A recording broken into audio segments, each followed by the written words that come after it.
Time now is 6:11 p.m. This begins media 7 on the record.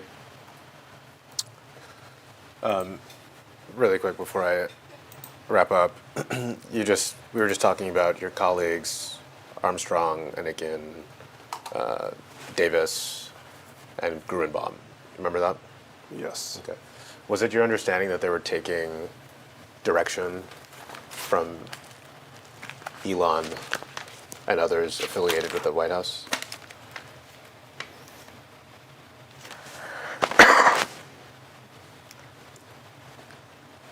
My understanding is that they had the relationships and spoke very closely with constituents all involved in the administration. So whether they were taking direction, I knew that they had close relationships. I couldn't tell you specifically. Okay. Okay. That's all I've got. I'll pass the witness to my colleague, Kyla, who's on Zoom, I believe. Before we do that, I'm just going to put on the record that pursuant to the federal rules, in order to take a deposition remotely, you're supposed to get the agreement from the others involved, which did not happen here, but in the interest of efficiency, defendants are willing to move forward if the witness also is. Yes.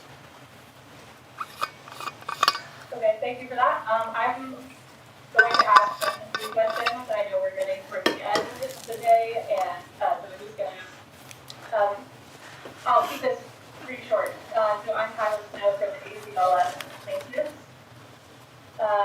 And I first just wanted to return to testimony, your testimony earlier about the determination process. And if I remember correctly, you said that Michael McDonald told you on a phone call that he wanted you to execute termination notices. Is that right? But he wanted you to. To execute the termination notices. Is that correct? On a phone call or in person, I don't remember.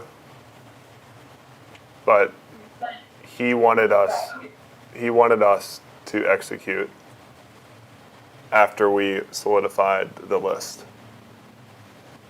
Okay. Procedurally, he wanted us to go and notify these grantees. Okay, and when would he have to do that? Do you remember generally? At some point before I queued up that email, sometime in mid-March, I would guess. The email being the template for here's what we could say, give us your input. So I assume that that email was sent before the terminations went out. So at some point before then, either in person or over the phone, he wanted us to procedurally handle communications.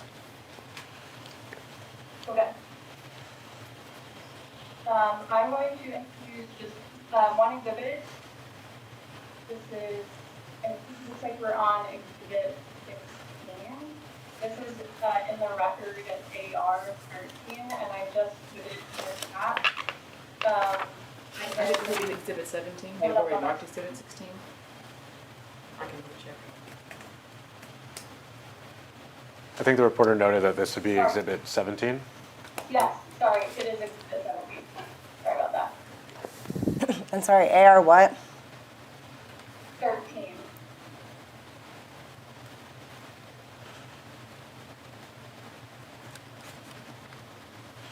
And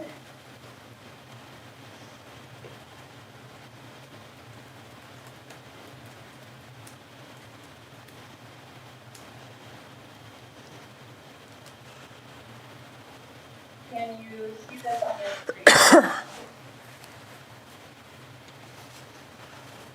Yes.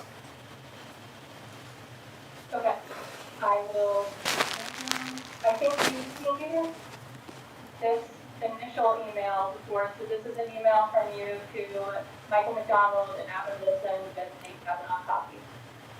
On March 28th at 11:07 a.m., saw this earlier, you recall seeing this initial email earlier. I recall seeing what? I missed that, sorry. Do you recall seeing this initial email earlier? Yes. You're attaching on a spreadsheet with, DEI or waste management grant.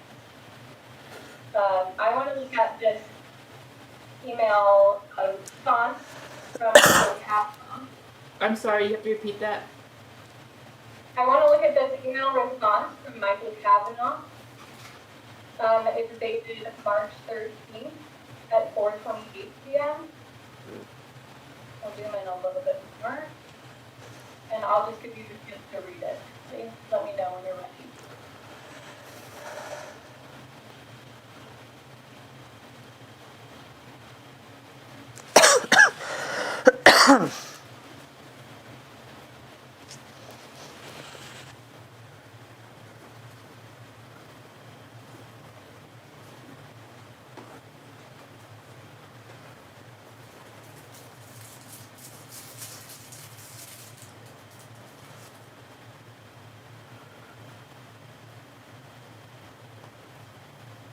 Okay.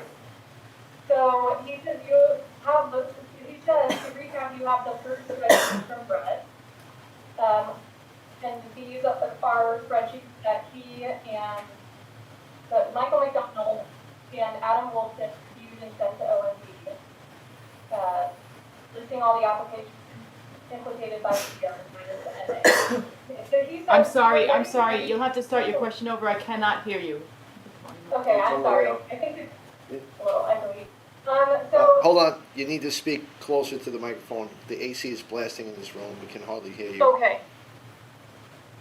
I'll see what I can do. Is this any better? Yes, Okay. thank you. Okay, so in this email, McDonald says, you have the first spreadsheet from Brett that Adam and I reviewed it, sent to OMB. And he said, we were getting ready to cancel them today, but understand that you will do so. He then says that it's the second list of grants, the NA that you prepared and that we reviewed today. As you instructed, we have only excluded the ones that seem not to conflict with the administration's priorities, such as looking for George Washington. And again, he says, we understand that you will cancel this list of projects as well. Why would he say we were getting ready to them today, but understand that you will do so? This seems to contradict him asking to terminate, to execute the termination. Objection. When Mike says we were getting ready to cancel them today, as we discussed, Mike and I discussed, this process would have taken weeks for the team to do. So he wanted us to do it. That's why he said, understand that you will do so. Why would he say that we were getting ready to cancel them today then? Objection. What is your understanding of why he would say we were getting ready to cancel them today? He was getting ready procedurally to begin the process of canceling. But because of our conversation, he understands that we will do it. It doesn't sound like he's getting ready procedurally to cancel them. He says we were getting ready to cancel them today. Objection. It sounds like he's ready to cancel them. Objection. Is that a question? I mean, is that what it says? We were getting ready to cancel them today? That is what it says. Okay.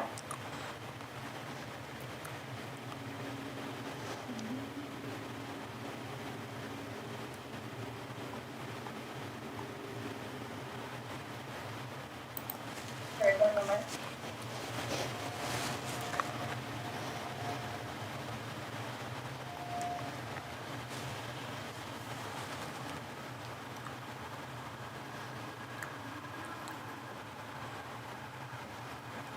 So, if Michael McDonald were testified that he was planning to cancel the grants on Monday, March 31st. Would that be false? Objection. Could you clarify in this hypothetical when Michael was going to cancel them, and would that be on the same day? This email is dated Monday, March 31st. And Michael McDonald says, we were getting ready to cancel these grants today, while understand that you will do so. So, this seems to indicate he was getting ready to cancel them on Monday, March 31st, the same day that he sent this email to you. Objection. If he testified in his deposition that he was getting ready to cancel them on Monday, March 31st, would that be this? Objection. I don't know. I know that Mike and I have had discussions, and Nate and Adam, that the procedures for canceling these grants in their existing process was going to take hours and weeks of their time. So when he says we are getting ready to cancel them today, there is a big procedural element for them. And that was what we've talked about, that this is a multi-week process for them to cancel and terminate grants. When did the actual cancellation notifications go out?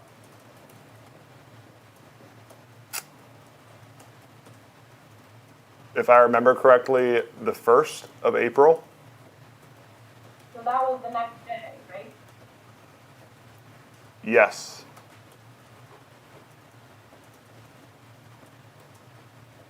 Okay.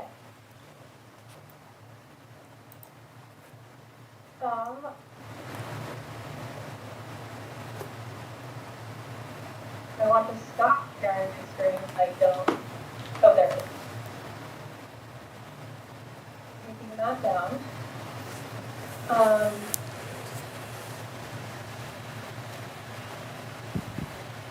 So can you set up the email account that was used to send the termination notices?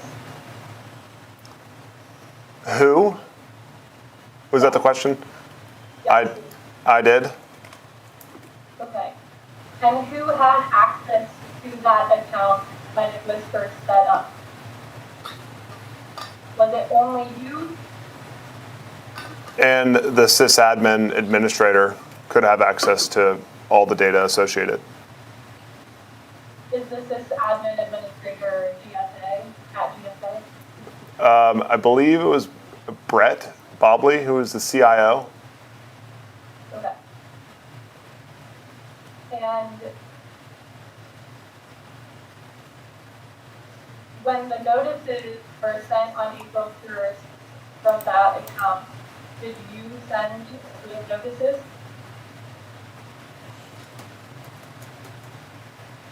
Did I send the termination notices? Yes. Yes. Okay. Where were you when you sent the termination notices? Were you at GSA? In your office or anywhere else? At GSA. Okay. Was anyone else with you?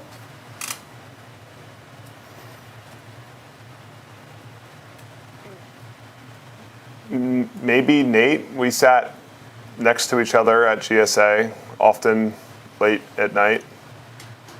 I don't know. I don't remember if he was there or not. Okay. But you hit send on the email notices that went out on April 1st? After getting the full guarantee and approval from Mike, yes. Okay.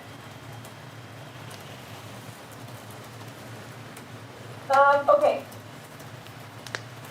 I just want to be clear on the understanding of DEI as relates to the grants, the review of the grants.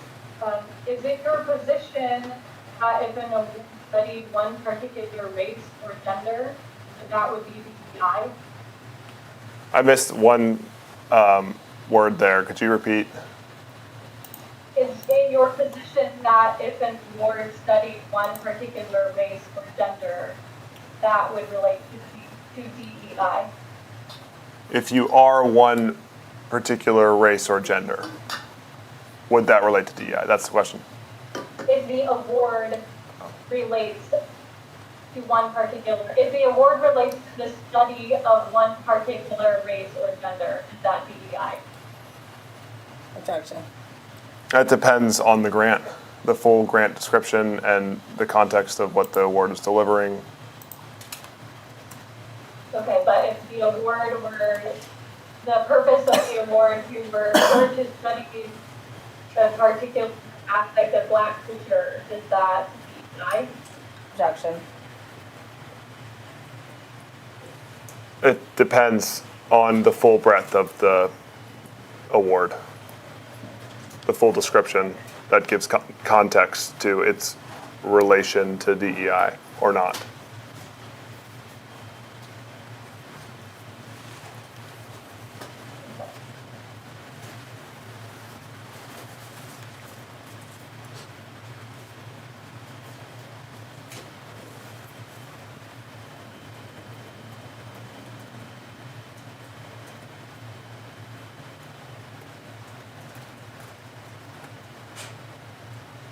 Sorry, 1 minute.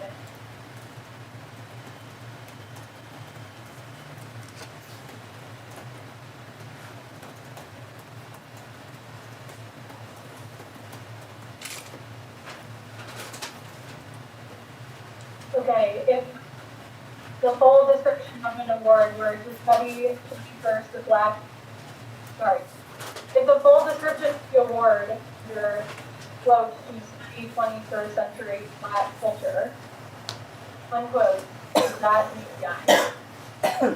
Again, there's a lot of context that comes with the full grant descriptions. So if you have one particular grant in mind, we can review that and we can talk about whether we believe it relates or not. But without that, you can't determine fully if it's fully related.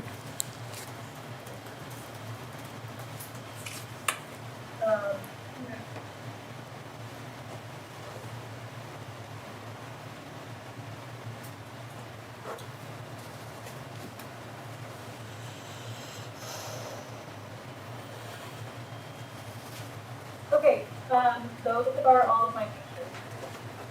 And I just have a few questions.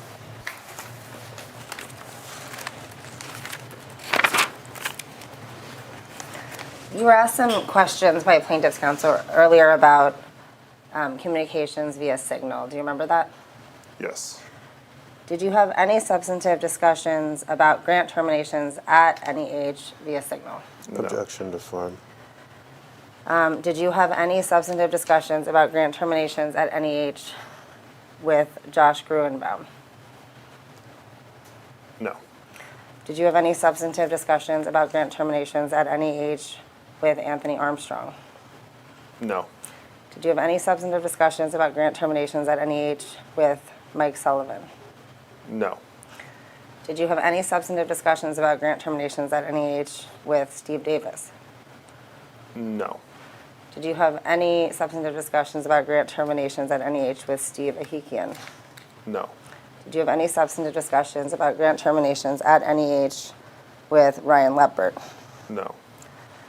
So you've testified today about various communications that you had involving Nate Kavanaugh, Michael McDonald, and folks at NEH about grants for potential termination. Do you remember that? Yes. And did you also testified that you had some communications with the attorney, Justin Amonetti, relating to actions taken at NEH. Do you remember that? Yes. Other than those individuals, did you have discussions with anyone else about which grants to terminate at NEH and for which reasons? No. No further questions. How much time do we have?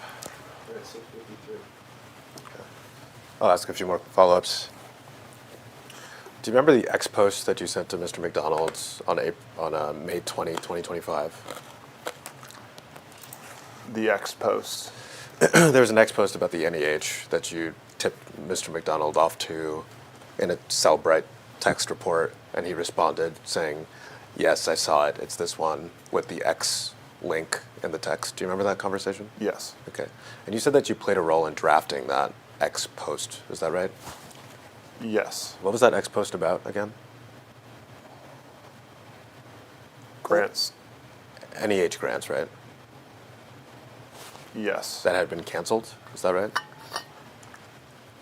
Yes. Did you post that on X yourself? No.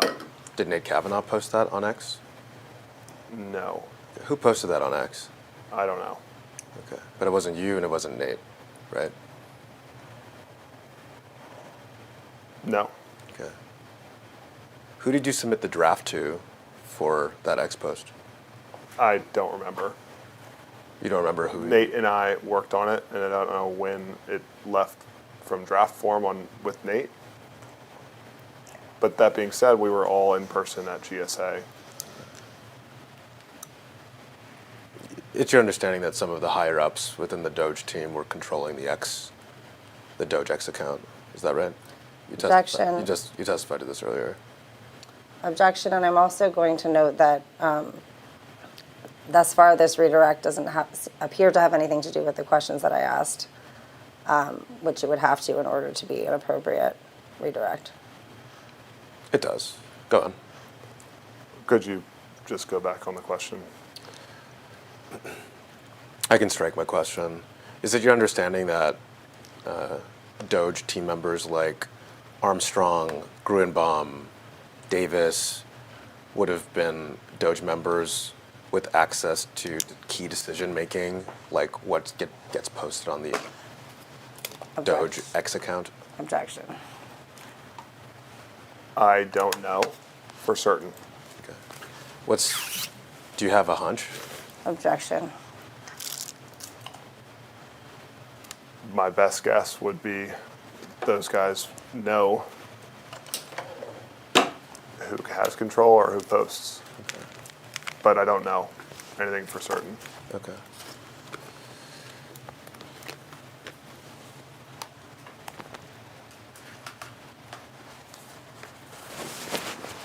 And that post was exclusively about NEH, right? The post that we walked through? Yes. Yes. Okay.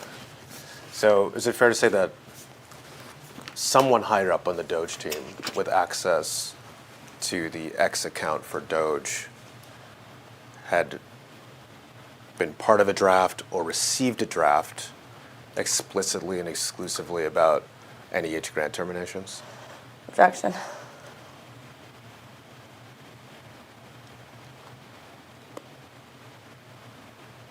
Well, all of my terminations and reporting contracts and grants were going through Josh Gruenbaum, who is head of Federal Acquisition Services. That's how they understand where the flow of money is flowing from.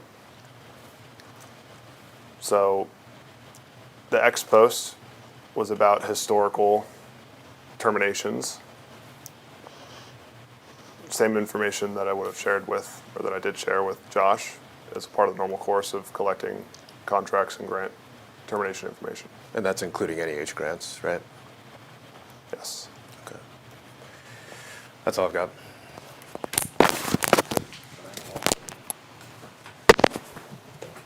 Time is 6:35. We need 7 today's deposition off the record.